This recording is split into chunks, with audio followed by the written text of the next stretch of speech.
Hey, so right now you may be standing at a fork in the road where you're facing two choices. I can go this way or I can go that way. I can decide to do this or that, and I just don't know what to do. And what's worse is that I'm praying, I'm asking, and I just feel like I'm getting silence. When facing a big decision, it can feel sometimes like God is hiding the right answer. But he's not playing games with you, with your future. He wants to be found. He wants to give us wisdom. And when you seek him sincerely, he promises to guide. In Proverbs 3, 5, and 6, we know that it says, "Trust in the Lord with all your heart and lean not on your own understanding. In all your ways, submit to him, and he will make your paths straight." See, fear often drives indecision, right? We are afraid of regret. We are afraid of failure. We're afraid of letting people down. We're afraid of missing out on God's best for our future. But listen, God doesn't lead you through fear. He doesn't lead us through fear. He's not the author of confusion, right? If you belong to Jesus, you're not walking this tight rope. You're walking with a shepherd. You're walking with Jesus, with the counsel of the Holy Spirit. And that means sometimes both choices are good. Both options might actually be awesome. And in those moments, God may be less interested in what road you choose, which one you pick. And rather, he may be more interested in who you become as you walk the choice that you make out. So here's a few anchors to help guide this process in your life. First off, does it align with Scripture? Does the choice that you're going to make align with Scripture? Because we know that if it doesn't align with Scripture, if it's morally unacceptable to go that direction as a Christian, then we know, well, that's not the decision for you. So does it align with Scripture? Does it pull you closer to Jesus?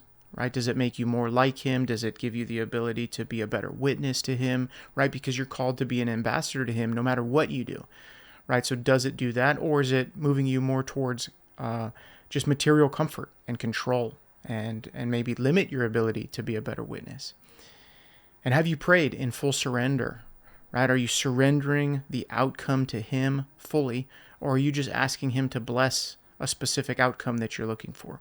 And remember, God's peace is a signal, right? If anxiety and turmoil, is overwhelming one of these options, you got to pause, right? Because his voice brings peace, not panic, right? Don't ignore that internal warning system that God gave you. Sometimes God leads by closing a door, and that's not punishment, it's protection. A closed door is as much of a direction as an open door, right? If he shuts something and reroutes you to go the other direction, it's because he's saving you from consequences or something further down the road. And another important thing that people often overlook, especially when our emotions are so caught up in the decisions we may want to make, is what does your community tell you?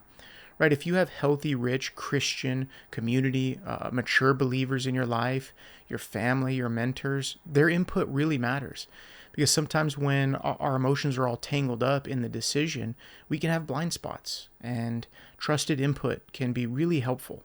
It helps us triangulate, maybe what we may not be seeing. And then there's the reality that there may not be one perfect choice, right? But maybe there is two great options, and God can bless both.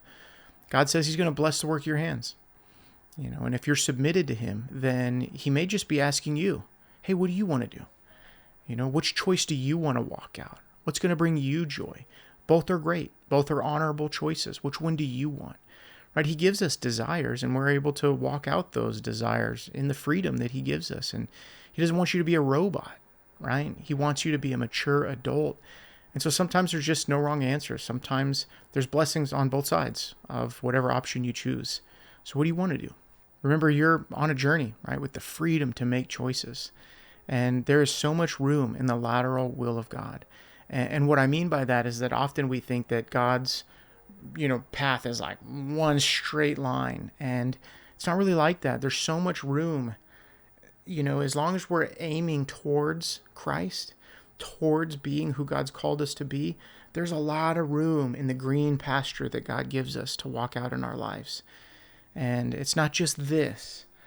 There's so much room here. And so you're not going to make a mistake that's going to shipwreck your entire future. And so this isn't about guessing, right? It's about choosing with a surrendered heart. God is sovereign enough to work through either road that you choose. And eventually you do have to choose, right? You have to move. You can't just stay stuck forever. So don't wait for 100% certainty. Like, you're called to walk in faith. And God honors forward motion when we're surrendered to him. In Psalm 37:23, it says, "The steps of a righteous person are ordered by the Lord.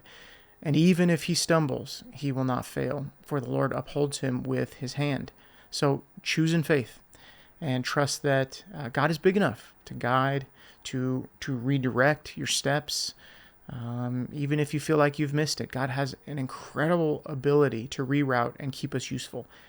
And so if you're standing in front of a big decision right now, type amen, and know that I am going to be standing and championing and cheering you on and praying for you and with you as you walk this out. And know that God loves you.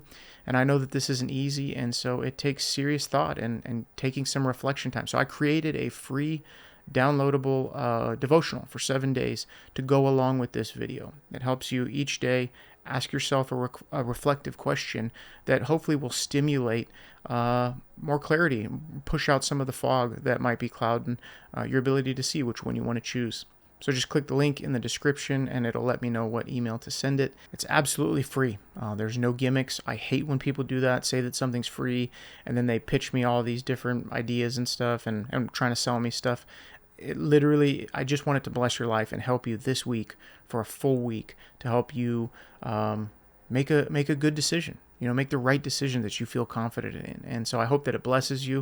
And if it does and you want to send a gift, that's awesome, because that'll help me get it out to more people, but it's free.